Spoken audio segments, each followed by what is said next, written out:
Good evening, visitors, and welcome to the Australian War Memorial's Last Post ceremony. My name is Gerard Pratt, and joining us today from the Royal Australian Navy is Captain Lisa Batchelor.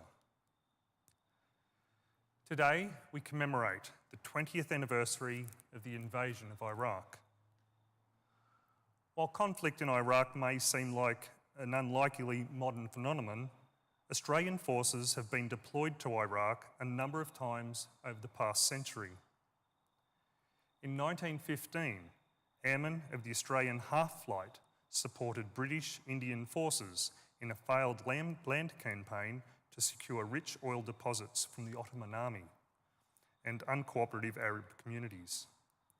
A more successful campaign was conducted from 1916 to 1918. During the Second World War, Australian airmen flew operations through the Middle East from RAF bases at Habanaya and Basra near Baghdad. During the Gulf War of 1990 to 1991, more than 1,800 members of the Australian Defence Force served in the region to help enforce United Nations Security Council resolutions against the Ba'athist regime of Saddam Hussein. Following the end of the Gulf War, the UN Security Council demanded Saddam Hussein give up Iraq's ballistic missiles and weapons of mass destruction. Dissatisfied with Iraq's obstruction, the Security Council maintained sanctions on Iraqi trade.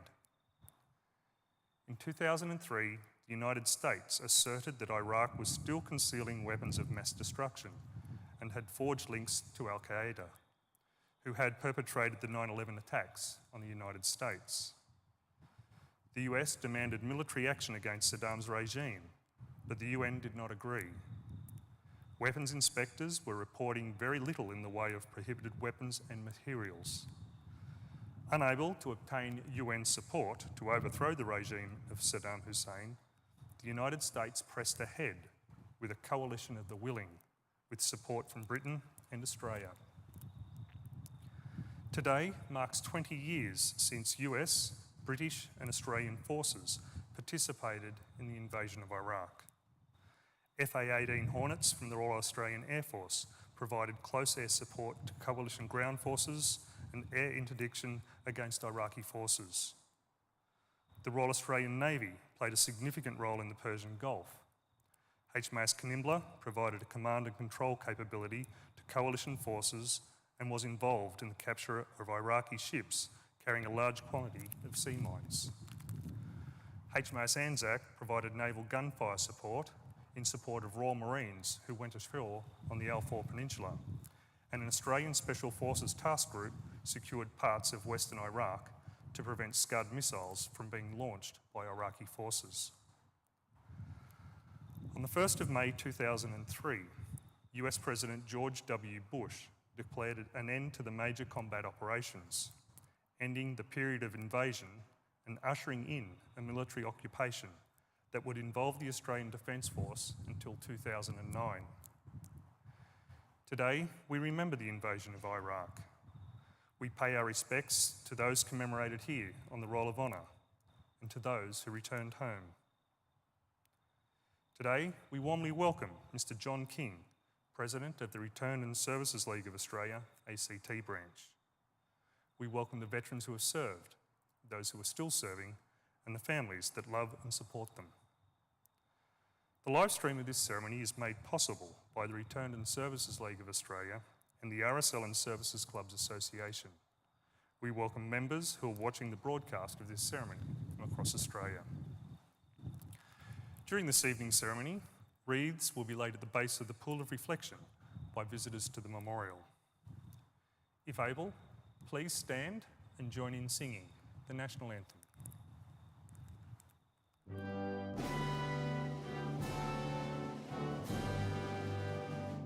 Australians, oh let us rejoice, for we are one and free.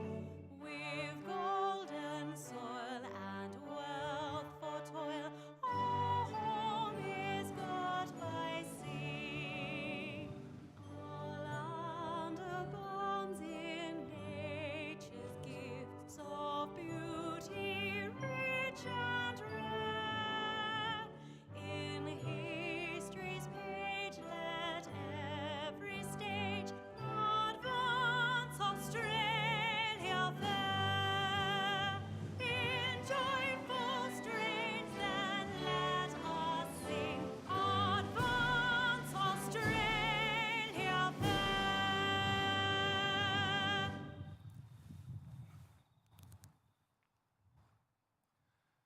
For those who are able, please be seated.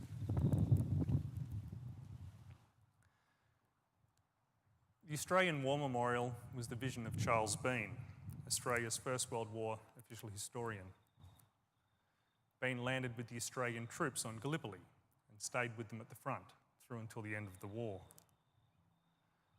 The idea of this National Museum and Memorial came to him at Pozières, France, in the depths of the bloody fighting of 1916. Bean's idea was that this would be a place where families and friends could mourn loved ones buried in faraway places.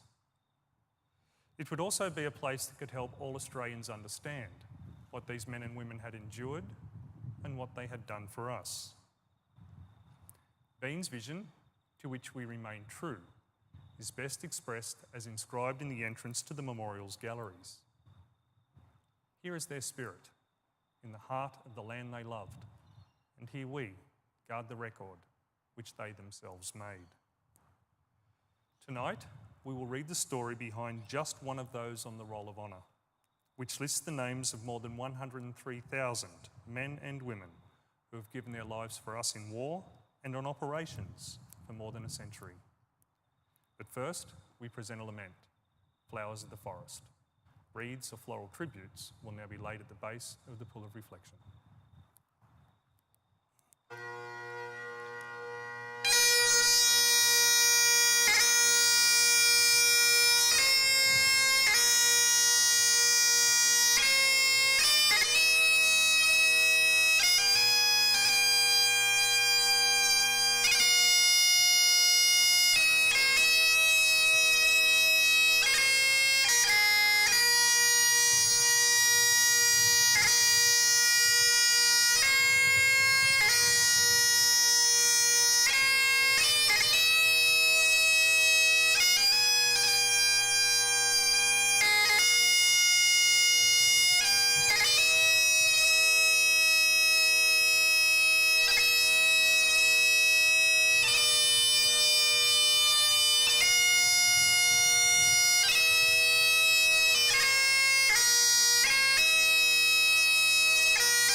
Today we remember and pay tribute to Sergeant Samuel John Robinson.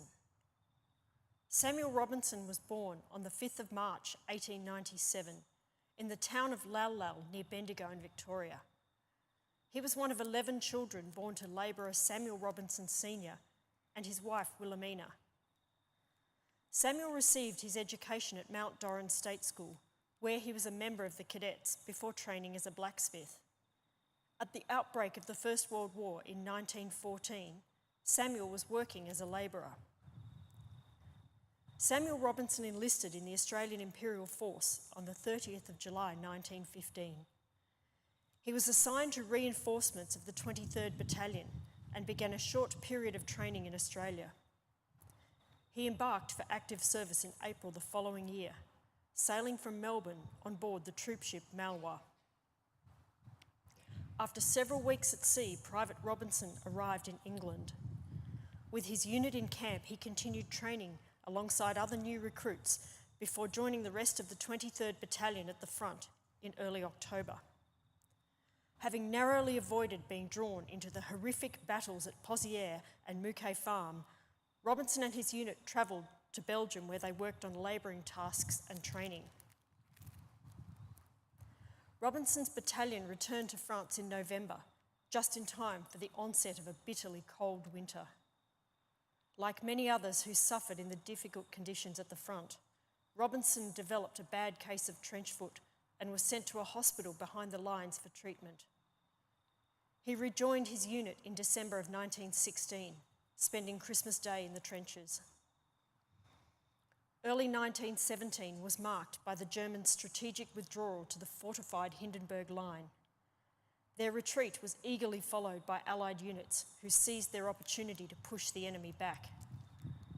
In advancing on the Germans, these units were confronted by well-prepared rearguard defences and booby-trapped towns. This produced a series of bloody clashes between Allied forces and the enemy. Robinson was promoted to Lance Corporal before being drawn into the fighting around Bullecourt. His first major battle of the war took place that May, when his unit was involved in the Allies' second attempt to break through enemy lines and recapture the village. Though the attack was eventually successful, it came at the cost of 7,000 casualties. Following the Battle of Bullecourt, the 23rd Battalion returned to the Ypres section in Belgium, where Robinson was appointed a corporal. A month later, he was sent to England to undertake further training behind the lines. He did not return to his unit until September 1917, arriving just in time to be drawn into the fighting at Broodsinder Ridge. Robinson and his comrades then endured another cold, wet and muddy winter in the trenches. In 1918, German forces launched their spring offensive in a final attempt to break through the Allied lines. Robinson was promoted to sergeant during this period and took part in the fight to repulse the enemy's advance. By July, the German offensive had all but failed, and the tide of war was being turned in the Allies' favour. Sergeant Robinson was selected for specialist training at the School of Musketry on Britain's Hayling Island. He rejoined his unit a month later, arriving in the midst of the Allies' own offensive.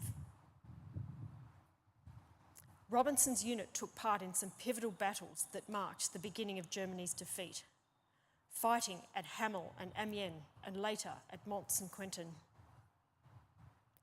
In early October, the 23rd Battalion fought near the town of Beaurevoir before being relieved on the 5th of November. Robinson and his comrades were resting behind the lines on the 11th of November 1918, when the armistice was declared and the men received the news that they would be returning home. The process of repatriating the men of the AIF to Australia was a complicated and lengthy affair. Robinson remained in France well into 1919, undertaking educational courses and enjoying periods of leave. But by August, he had become ill and was sent to England for treatment in hospital. There, it was discovered he was suffering from pleurisy and pneumonia. He was invalided home early, embarking on the troopship Nestor in November. He spent a short period of time in hospital in Melbourne before being welcomed back to his hometown of Lalal in February, where he was gifted a handsome gold medal and chain in appreciation of his service. Despite being released from hospital, Robinson never quite recovered his health. His condition deteriorated until he was forced to return to Caulfield Military Hospital in Melbourne. There, little more could be done for him. He died of heart and kidney failure on the 4th of February 1920. He was buried 4 days later. Today, his remains lie in the local cemetery in the town of Morrisons in Victoria. Samuel Robinson was 22 years old. His name is listed on the Roll of Honour on my right, amongst almost 62,000 Australians who died while serving in the First World War. A photograph of his headstone is displayed today by the Pool of Reflection. This is but one of the many stories of service and sacrifice told here at the Australian War Memorial. We now remember Sergeant Samuel John Robinson, who gave his life for us, for our freedoms, and in the hope of a better world.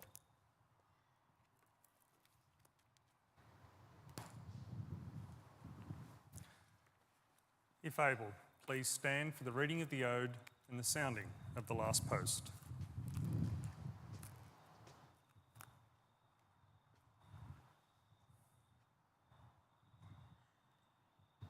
They shall grow not old, as we that are left grow old. Age shall not weary them, nor the years condemn.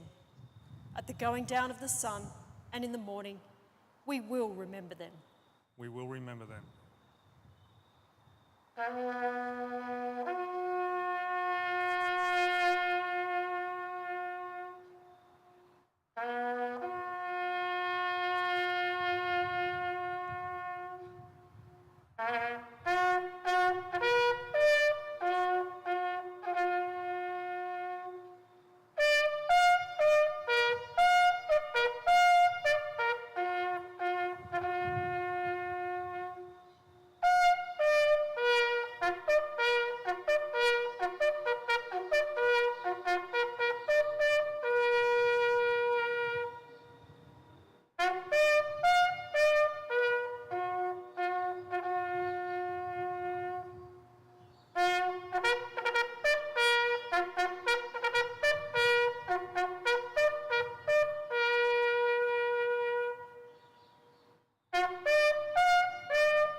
Lest we forget. Lest we forget.